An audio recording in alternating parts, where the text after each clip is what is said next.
بسم اللہ الرحمن الرحیم۔ السلام علیکم ناظرین، روشنی چینل پر ایک بار پھر خوش آمدید۔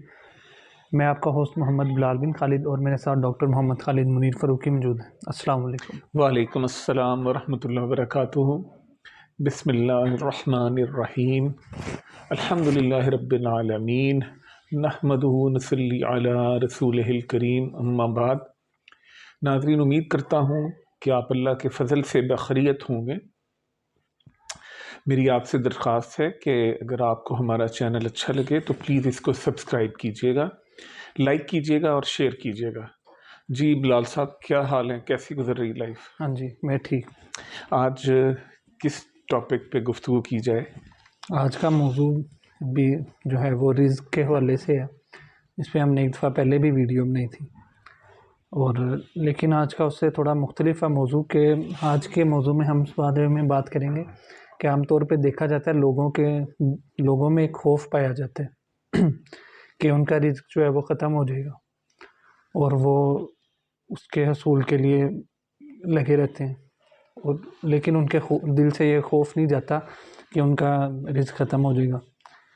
ویسے تو قرآن میں اللہ تعالیٰ نے فرما دیا کہ اللہ تعالیٰ رزق دینے والا ہے، سبحان اللہ۔ اور جب تک انسان کا اللہ تعالیٰ نے رزق مقرر کیا ہے تب تک اسے کوئی نہیں چھین سکتا، لیکن پھر بھی لوگ جو ہیں وہ زیادہ سے زیادہ پانے کی ہوس میں لگے رہتے ہیں۔ تو اس بات پہ آپ تھوڑی رہنمائی فرما دیں اور اپنے خیالات کا اظہار کر دیں۔ جی بہت شکریہ آپ کا، مجھے آپ نے اس بات پہ رزق کے اوپر بات کرنے کا موقع دیا۔ آپ نے جس طرح فرمایا کہ قرآن مجید میں اللہ پاک نے فرما دیا ہے کہ جو لوگ مجھ پہ توکل کرتے ہیں اور توکل کریں گے انشاءاللہ تعالی اللہ تعالیٰ ان کو رزق عطا فرمائے گا۔ اور اگر آپ نے مان لیا اور میں نے یہ تسلیم کر لیا کہ میرا رزاق صرف واحد اللہ تعالیٰ ہی کی ذات ہے، تو پھر ہی معاملہ ختم ہو جاتا ہے اسی بات پہ ہی کہ میں نے جب اس کو اپنا رزاق مان لیا ہے تو پھر رزق میں کمی یا تنگی ہونے کا کوئی معاملہ ہی نہیں، کیونکہ اس سے بڑا رزاق اور اس سے بہتر رزق عطا کرنے والا اور کوئی ہو ہی نہیں سکتا۔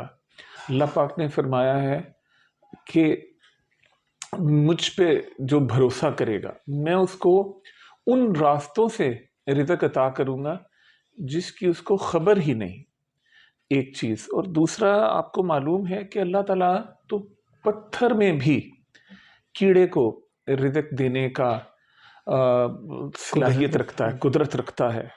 تو اچھا، بات یہاں پہ رزق کی نہیں ہے جس سے ڈر لگتا ہے۔ لوگوں کو ڈر کس سے لگتا ہے؟ لوگوں کو ڈر لگتا ہے اپنی خواہشات سے۔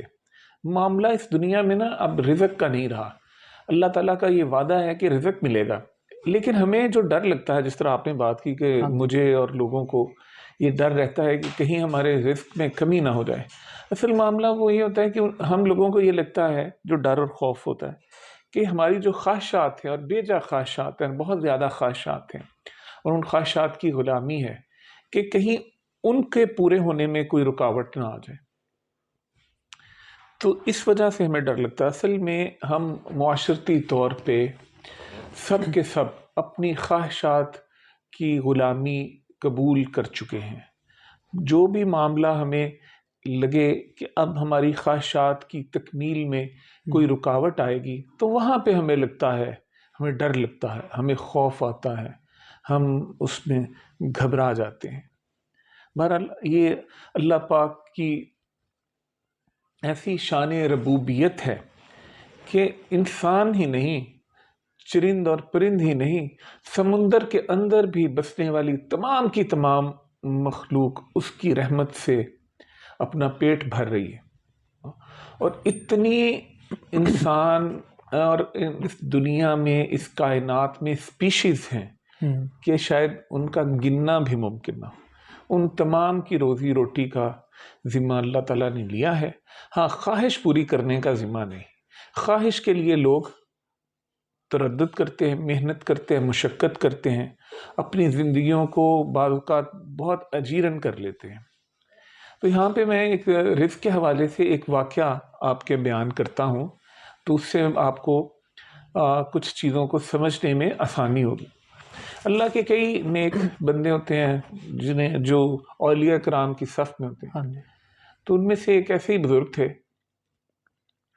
اور انہوں نے یہ خیال کیا، اللہ کے نیک بندے تھے، ان کے ذہن میں یہ بات آئی کہ رب کائنات میں کیسے رزق تقسیم کرتا ہے انسانوں کے معاملے میں، اور انسانی معاشرے میں ہمیں تو یہ چیزیں دکھائی دیتی ہیں، لیکن جو معاملات آنکھ سے اوجھل جنگلوں میں چل رہے ہیں، جانوروں میں رزق کی تقسیم ہو رہی ہے، یا زیر زمین کئی مخلوق ایسی ہیں اللہ کی، اور سمندر میں کئی مخلوقات ہیں، ان میں رزق کی تقسیم اللہ پاک کیسے کرتے ہوں گے؟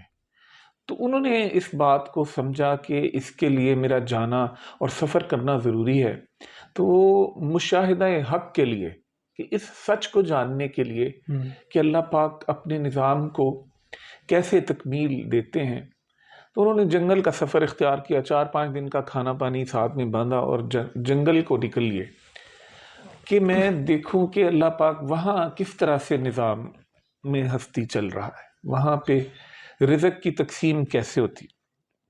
جا کے کسی ایک ایسی جگہ پہ بیٹھ گئے جہاں سے وہ جانوروں کی گزرگاہ تھی، آمد و رفت تھی، تاکہ وہ مشاہدہ کرتے رہیں۔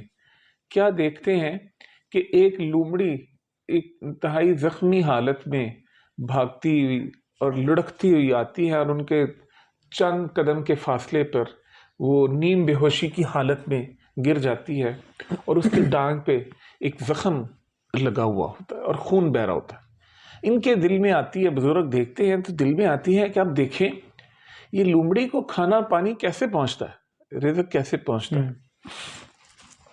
وہ بیٹھے رہتے ہیں، لومڑی کے جسم میں کچھ حرکت پیدا ہوتی ہے کہ اتنے میں ایک شیر کسی جانور کو شکار کرتا ہے اور اس کو منہ میں دبائے ہوئے آتا ہے، کچھ کھانا وہ کھا لیتا ہے، اس کے گوشت کا کچھ حصہ، اور کچھ حصہ وہ پھینک کے چلا جاتا ہے۔ وہ لومڑی دیکھتی ہے کہ کچھ گوشت وغیرہ کوئی ٹکڑا مل گیا، تو وہ آرام سے رینگتی جاتی ہے اور اپنا پیٹ بھر لیتی ہے۔ وہ حصہ کافی مقدار میں ہوتا ہے، تو وہ اس سے 1 آدھ دن اس کا نکل جاتا ہے، اور بزرگ بیٹھے آپ دیکھ رہے ہوتے ہیں۔ اسی طرح کچھ اور واقعہ پیش آتا ہے، کوئی جانور جاتا ہے، اس کے کھانا کھاتے یا اس کے منہ سے گوشت کا ٹکڑا لومڑی کے پاس گرتا ہے، اور وہ لومڑی اس کو اپنے پیٹ کا غذا بنا لیتی ہے۔ چند دنوں تک وہ دیکھتے رہتے ہیں، اور لومڑی تندرست ہو جاتی ہے اور نکل جاتی ہے وہاں سے۔ تو بزرگ بھی سوچتے ہیں کہ یہ تو اللہ پاک کی ذات کا کرشمہ ہے، قدرت ہے۔ ان کے ذہن میں بات آتی ہے کہ اللہ تعالیٰ ایسی قدرت رکھتے ہیں کہ ایک بے ہوش لومڑی کو اس تک رزق پہنچا دیا، تو میں تو انسان ہوں، میں بھی اگر نہ کچھ کھاؤں پیوں اور میں ادھر بیٹھا رہوں تو اللہ تعالیٰ خود ہی رزق مجھ تک پہنچا دیں گے۔ اور یہ دل میں بات سوچ کے وہ کہتے ہیں کہ اب میں بھی خود سے کھاؤں پیوں گا نہیں، مجھے بھی کوئی نہ کوئی رزق دیکھتے ہیں کیسے پہنچتا ہے۔ مشاہدہ حق کرنا چاہتے ہیں، اللہ تعالیٰ کو پتہ نہیں ان کے ذہن میں ہوتی ہے قدرت کو آزمایا جائے، تو وہ بیٹھ جاتے ہیں اور کھانا پینا بند کر دیتے ہیں۔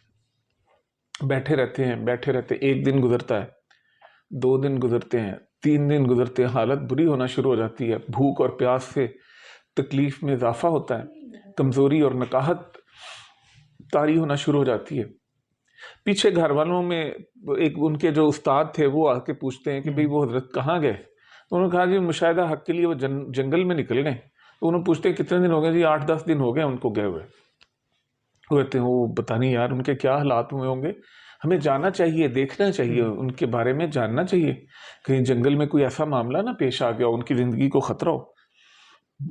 بہرحال وہ بزرگ کھانا پانی کو ہاتھ نہیں لگاتے یا کوئی کوشش نہیں کرتے، اور نیم بے ہوشی کی حالت میں پڑے رہتے ہیں۔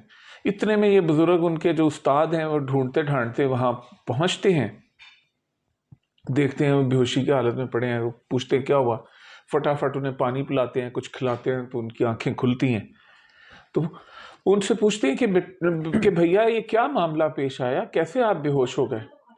تو وہ ساری واردات انہیں بتاتے ہیں کہ اس طرح میں نے لومڑی کو زخمی حالت میں دیکھا، اور پھر اللہ تعالیٰ کی قدرت کا مشاہدہ کیا کہ اللہ تعالیٰ نے ان کو کیسے رزق عطا کیا، تو بس میرے جی میں بھی آئی، اور دیکھ لیجئے اللہ تعالیٰ نے آپ کو میری مدد کے لیے بھیج دیا۔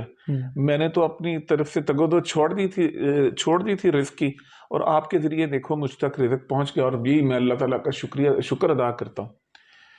تو یہ جو میں نے آپ کو واقعہ بیان کیا، اس میں سے آپ نے لیسن کیا لیا، اس کا مورل کیا بنتا ہے؟